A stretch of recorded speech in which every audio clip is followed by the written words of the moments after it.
Hello दोस्तों, मैं आकाश दास स्वागत करता हूं आप सभी को और एक कमाल के फ्रेश वीडियो में। ये एक छोटा सा वीडियो होने वाला है क्योंकि आज थोड़ा सा मेरे पास टाइम कम है, कंपनी का एग्जाम देने जाना है मुझे। तो जल्दी से वीडियो को मैं ख़त्म करता हूं, शूट एडिट अपलोड करके मैं जाऊंगा, फिर आपसे मैं बात करूंगा। हो सके तो लाइव आने की कोशिश करूंगा। तो आज का हमारा जो टॉपिक है वो है nested if statement. Lecture number 26 है। स्वागत है आप सभी का। इससे पहले जितने भी इफ रिलेटेड क्वेश्चंस हैं मुझे उम्मीद है आप लोग सॉल्व कर लिए होंगे। लास्ट क्लास में मैं वैसा कुछ होमवर्क नहीं दिया था। आज की क्लास में एक होमवर्क मैं दे दूंगा, आपको समझा दूंगा क्वेश्चन ओरली, उसको आपको करना पड़ेगा। नेस्टेड इफ समझाता हूं मैं आपको। तो चलिए इस वीडियो को शुरू करते हैं।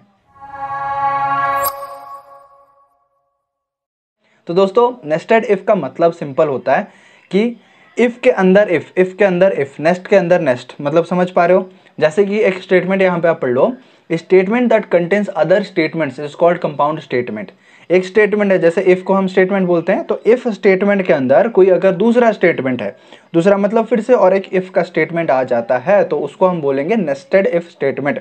सॉरी, उसको बोलेंगे कंपाउंड स्टेटमेंट। किसी भी स्टेटमेंट के अंदर अगर दूसरा स्टेटमेंट आ जाता है उसको बोलेंगे कंपाउंड स्टेटमेंट। उसी तरीके से इफ के अंदर इफ आ जाएगा तो नेस्टेड इफ बोलेंगे। समझ पा रहे हो? सिंपल सी बात है। To perform more complex checks, if statements can be nested, that is can be placed one inside the other. यानी कि एक इफ के अंदर दूसरे इफ को जब हम डाल देंगे तो फिर वो कहलाएगा एक नेस्टेड इफ स्टेटमेंट। समझ में आ गया? क्लियर है? तो इसको क्यों यूज करते हैं भाई? हम लोग के पास तो नॉर्मल इफ एल्स स्टेटमेंट है, उससे तो हो जाएगा। बट ये जो कॉम्प्लेक्स चेकिंग होता है, यानी कि आपको एक कंडीशन के बाद दूसरा कंडीशन चेक करना है, तो उस केसेस में आप लोग का यूज होगा नेस्टेड इफ स्टेटमेंट। एक इफ के अंदर दूसरा इफ। आगे थोड़ा सा और पढ़ लेते हैं। In such a case the inner if statement is the statement part of the outer one. जो आउटर मतलब बाहर का इफ कंडीशन होगा, उसके इनर वाले पार्ट में जो इफ कंडीशन होगा, दैट इज द क्या बोलते हैं, actual statement, is the statement part of the outer one. Nested if statements are used to check if more than one condition is satisfied. अगर कोई दो कंडीशंस, एक से ज्यादा कंडीशन, 3 कंडीशन, 5 कंडीशन आपको चेक करना रहेगा, तो एक इफ के अंदर दूसरा इफ में डालना पड़ता है। सिंपल एग्जांपल बताता हूं आपको। पिछले क्लास अगर आप अच्छे से फॉलो किया आपको समझ में आ जाएगा। वहां पे मैंने बताया था मेल और फीमेल का बोनस। अगर मेल है 5% बोनस मिलेगा, अगर फीमेल है तो 10% बोनस मिलेगा। ये तो सिंपल कंडीशन इफ और एल्स से हो जाता। बट वहां पे हमने इफ के अंदर फिर से इफ लगाया। क्यों लगाया? क्योंकि वहां पे हमें चाहिए था कि जिसका सैलरी 10,000 से कम है उसको एक्स्ट्रा 2% हमें बोनस देना था। ये जो कंडीशन आ गया कि 10,000 से कम सैलरी, ये तो मेल के लिए भी आ सकता है, फीमेल के लिए भी आ सकता है। इसीलिए हम लोगों ने इफ के अंदर अनदर इफ यूज किया, जिसको हम बोलेंगे कंपाउंड स्टेटमेंट। और किस तरह का कंपाउंड स्टेटमेंट? जिसका पर्टिकुलर नाम होगा नेस्टेड इफ। तो लास्ट क्लास में मैंने ऑलरेडी नेस्टेड इफ यूज कर लिया था। आज की क्लास में मैंने उसका इंप्लीमेंटेशन दिखा दिया, मतलब अभी दिखाऊंगा। इंप्लीमेंटेशन में बता दिया था, डेफिनेशन बता दिया आज। अभी हम लोग बात करते हैं यहाँ पे प्रोग्राम की। एक प्रोग्राम मैं बनाने वाला हूँ यहाँ पे छोटा सा। इसको भी एक तरह का नेस्टेड इफ बोलेंगे। इफ के अंदर इफ या फिर मल्टीपल इफ, उसको आप नेस्टेड इफ बोल सकते हो। तो यहाँ पे प्रोग्राम हमारा है, program that prompts the user to enter a number. यानी कि इनपुट में क्या लिया जाएगा? एक नंबर लिया जाएगा। And then print its interval. तो आउटपुट में आपको क्या दिखाना होगा? उसका इंटरवल, यानी कि कौन से रेंज में वो नंबर लाई करता है। आपको रेंज वहां पे प्रिंट करना पड़ेगा। तो सिंपल शुरू करते हैं। हम लोग नंबर को इनपुट ले लेंगे। So num equal to integer input होगा, इंट ऑफ इनपुट ऑफ, यहाँ पे लिखेंगे एंटर ए नंबर। ठीक है, enter any number, enter a number, कुछ भी लिख सकते हैं। अब यहाँ पे इफ कंडीशन लगाएंगे। इफ जो नंबर रहेगा, अच्छा एनी नंबर, तो बहुत सारा नंबर आ जाएगा, हमें रेंज निकालना है। तो हम मान के चलते हैं कि फिलहाल 0 से लेकर 30 तक उसको एंटर करने के लिए बोलेंगे। 0 से लेकर 30 के बीच में आप बेटा प्लीज नंबर एंटर कर लो। तो इफ कंडीशन में हम लोग लगाते हैं if number greater than equal to 0 and number less than equal to 10, यानी कि 0 से लेकर 10 के बीच में लाई करता है। तो हम प्रिंट क्या करेंगे? प्रिंट करेंगे and then print its interval. तो इंटरवल में it is in the range of, हाँ it is in the range of 0 to 10। ठीक है, ये हम लोग प्रिंट कर लिए, खत्म हो गया। अब इसके अंदर दूसरा इफ दे सकते हैं, लेकिन हमारा जो ये प्रोग्राम है मल्टीपल इफ स्टेटमेंट से हो जाएगा। तो इसके बाद और एक इफ लिखेंगे, if number greater than equal to 11 and number less than equal to 20। So 11 से लेकर 20 के रेंज में हमारा लाई करता है, हम लोग बता देंगे। तो print it is in the range of 11 to 20। ठीक है, 10 to 20 भी दे सकते हो, क्योंकि यहाँ पे क्या हो जाएगा फिर, हाँ 10 जो हो जाएगा यहाँ पे, अगर लेस देन 10 करते हो तो 0 से लेकर 10 तक, जो दूसरा 10 हो जाएगा वो नेक्स्ट रेंज में आ जाएगा। लेकिन हम लोगों ने ऐसा किया कि 0 से लेकर 10 तक ऊपर आ जाएगा, 11 से लेकर 20 तक यहाँ पे आ जाएगा। इसको फिर से हम लोग कॉपी कर लेते हैं, एल्स करके भी कर सकते हैं, बट अगर कुछ और नंबर एंटर कर दिया तो इसको हम 11 को 21 कर लेंगे और इसको हम लोग 30 कर लेंगे, और रेंज कौन सा हो जाएगा, ये 21 से लेकर 30 हो जाएगा। अब इसको रन करते हैं, एंटर इन नंबर, मैंने सपोज 22 एंटर किया, it is in range of 21 to 30, बिल्कुल सही बता रहे। फिर से रन करते हैं, 5 मैंने एंटर किया, रेंज 0 to 10 के बीच में लाई करते हैं, बिल्कुल सही है। हम 13 एंटर करते हैं, 13 एंटर करेंगे तो it is in range of 11 to 20, मतलब सारा रेंज काम कर रहा है। अगर मैं 100 एंटर करता हूँ तो फिर कुछ आउटपुट नहीं आ रहा है, क्योंकि कोई भी यहाँ पे सेटिस्फाई नहीं कर रहा है। तो एल्स करके हम लोग दे सकते हैं print it is out of the given range, यानी कि हमारे रेंज में वो लाई नहीं करता है 0 से लेकर 30 में। 100 दिए, it is out of the given range. समझ में आ गया? इफ किए फिर एल्स किए, तो हमारा number of if is not equal to number of else. इसको क्या बोलेंगे आप लोग मुझे निकाल के बताना। तो number of if is not equal to number of else, comment section में मुझे मिल जाना चाहिए आपका जवाब। गूगल क्लासरूम में भी आप लोग डिस्कशन कर सकते हो पब्लिक प्राइवेट कमेंट्स में। अब यहाँ पे बात मैं बता रहा था कि number of if is not equal to number of else, but ये लास्ट वाला एल्स हमारा काम किया, बिल्कुल सही से काम किया। अब नेगेटिव नंबर भी कोई एंटर करता है तब भी वो दिखा देगा, क्योंकि इंटीजर में नेगेटिव आएगा। सपोज -50 मैंने एंटर किया तो ये भी बताएगा it is out of the given range. तो हमारा रेंज कौन सा है, 0 से लेकर 30 तक है। अब मैं यहाँ पे आपसे बस थोड़ा सा आइडिया के जरिए से बात करना चाहूँगा, जिसका एक्चुअल कोडिंग, एक्चुअल होमवर्क आप लोग गूगल क्लासरूम में करेंगे। ये रहेगा, ये होमवर्क क्वेश्चन में लिख लेता हूँ, होमवर्क क्वेश्चन। तो होमवर्क क्वेश्चन में रहेगा कि आप लोग एक स्टूडेंट का मार्क इनपुट करेंगे, तो वहाँ पे आप लोग को यूज़ करना पड़ेगा एक इफ के अंदर दूसरा इफ, जिसको हम नेस्टेड बोलेंगे। तो नेस्टेड का एक बार मैं और एक एग्जाम्पल दिखा देता हूँ। जैसे आपको चेक करना है जेंडर मेल है या फीमेल है। अगर मेल है तो उसका क्या बना सकते हैं, अगर मेल है तो उसको 5,000 रुपये एक्स्ट्रा दे दो, अगर फीमेल है तो उसको 7,000 रुपये एक्स्ट्रा दे दो। समझ पा रहे हो?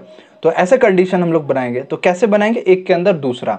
तो हम लोग को पहले जेंडर इनपुट लेना पड़ेगा, gender equal to input of enter your gender, ऐसे लिख लिए, ब्रैकेट में लिख लेंगे m/f, कुछ भी लिख लेगा वो स्मॉल में, ठीक है, ये इनपुट हो जाएगा। अब उसके बाद इफ कंडीशन लगाएंगे, जेंडर इक्वल मेल है अगर, तो क्या हो जाएगा, उसको हम लोग दे देंगे क्या करेंगे, बोनस, ठीक है, बोनस इक्वल टू 5,000। अच्छा, सैलरी भी इनपुट ले लेते हैं, salary equal to input of enter your salary, ठीक है, वो सैलरी इनपुट कर लेगा। अब इसके बाद इफ यहाँ पे अगर सैलरी 10,000 से कम है तो उसको 7,000 रुपये बोनस दे दो। तो if salary less than equal to 10,000, अब यहाँ पे बोनस कितना हो जाएगा, बोनस 7,000 हो जाएगा। और फिर एल्स में तो आपका क्या आ जाएगा, फीमेल आ जाएगा। हम दूसरा इफ लगा के भी कर सकते हैं, कोई दिक्कत नहीं है। और अगर एल्स नहीं भी देंगे तब भी चलेगा, क्योंकि सिंपल इफ तो काम करता है ना। तो यहाँ देखो, एक इफ के अंदर जब दूसरा इफ आ गया, इसको हम बोलेंगे एक्चुअल में नेस्टेड इफ। ये तो सिंपल था मल्टीपल इफ वाला, इसमें लेकिन इफ के अंदर इफ वाला कंडीशन आ गया। मैं आपको होमवर्क भी दूंगा अभी। सो यहाँ पे बोनस कितना दे देना है आपको, 7,000 रुपये नॉर्मल में बोनस दे देना है।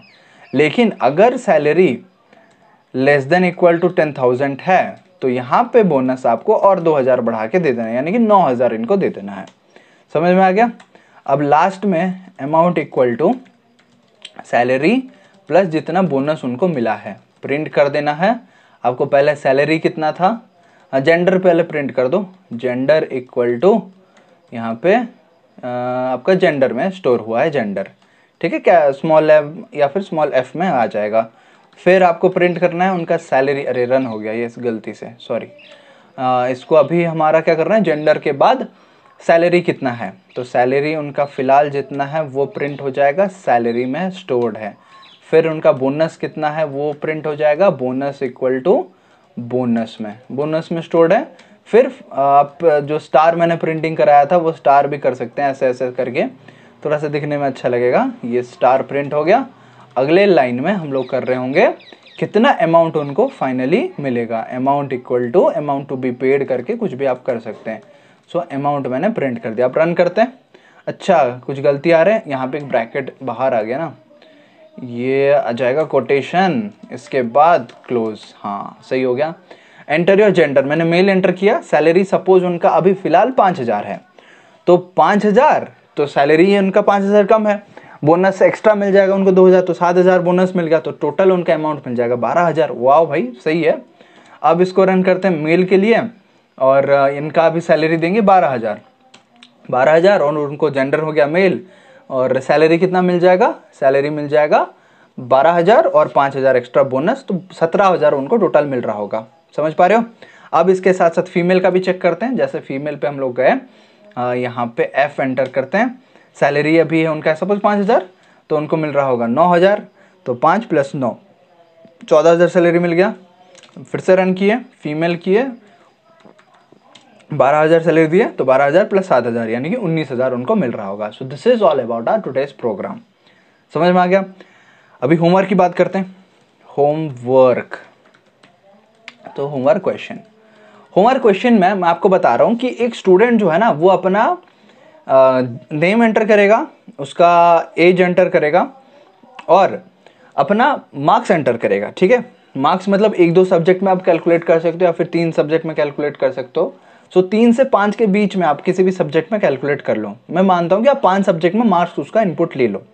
अगर उसका परसेंटेज जो है वो अगर बिलो 30% है, तो आप उसको ग्रेस मार्क थोड़ा सा देके, मतलब कितना दे दोगे ग्रेस मार्क, आप 5% जितना मार्क्स आया है उसका 5% ऐड करके आप उसको टोटल मार्क कैलकुलेट करोगे। अगर उसका बाकी कुछ भी है तो नॉर्मल आप परसेंटेज कैलकुलेट करोगे और प्रिंट कर दोगे। समझ में आ गया।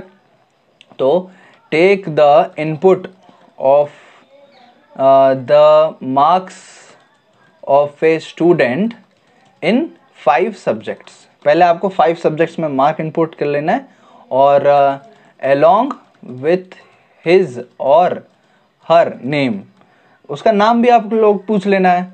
ऑल्सो टेक द, अच्छा मैं यहाँ से ऐसे करता हूँ ना, नेक्स्ट लाइन करके, ताकि आपको समझ में आ जाएगा।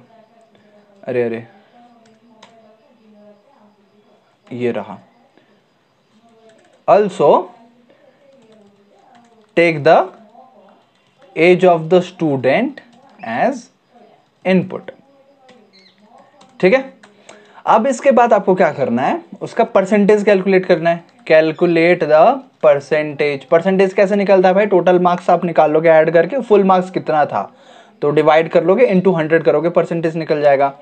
परसेंटेज कैलकुलेट करने के बाद आपको क्या करना है अभी, अगर इफ मार्क्स और परसेंटेज लेस देन 30% से बिलो आता है, add 5% extra as grace marks, है ना। ग्रेस मार्क्स करो, फिर परसेंटेज निकालो, कितना आ जाएगा, वो इफ के अंदर इफ आ जाएगा बेटा, इसमें जरूरत है आपको पड़ेगा। Otherwise normal, otherwise print the usual percentage. Otherwise क्या होगा, जितना परसेंटेज उसका आया हुआ है उतना ही परसेंट। देखो बेटा 30% के नीचे है तो बेचारा फेल हो जाएगा, तो अब 5% मार्क्स टोटल जितना आया है उसका 5-10% मार्क्स ऐड कर लो, 5% ही कर लो या 15% कर लो। ठीक है, 15% कर लो ग्रेस मार्क्स, ऐड करके फाइनल परसेंटेज फिर से निकाल लेना। समझ में आ गया। तो इतना कर लोगे आप लोग, मुझे उम्मीद है। बहुत इजी क्वेश्चन है, समझ में आ गया होगा। नहीं आया तो यार मैं रन करके आपको दिखा दूंगा, कोई टेंशन वाली बात नहीं है, इसमें रन हो जाएगा। अभी चाहूँ तो मैं तुरंत कोड कर सकता हूँ। मैं लूँगा नेम इक्वल टू इनपुट ले लूँगा, फिर सब्जेक्ट 1 इक्वल टू मैं इंट ऑफ इनपुट ले लूँगा, उसी तरीके से सब्जेक्ट 2 इक्वल टू, ऐसे करके आप लोग कर सकते हो। ठीक है, मैं गूगल क्लासरूम में चेक करूँगा आप सभी का। फिलहाल इस वीडियो में इतना ही यार। पहली बार देख रहे हो तो प्लीज़ चैनल पर सब्सक्राइब कर दो, और यहाँ तक वीडियो देख लियो तो प्लीज़ इस वीडियो को लाइक कर दो और अपने प्रोग्रामिंग दोस्तों तक पहुंचा दो, ताकि सब मिलकर प्रोग्रामिंग कर पाए अच्छे से। मुझे सपोर्ट करो एक प्यारा सा कमेंट करके, thank you so much sir, मुझे समझ आ गया आज का कॉन्सेप्ट। मिल रहा हूँ अगले क्लास में, तब तक all the very best and जय हिंद।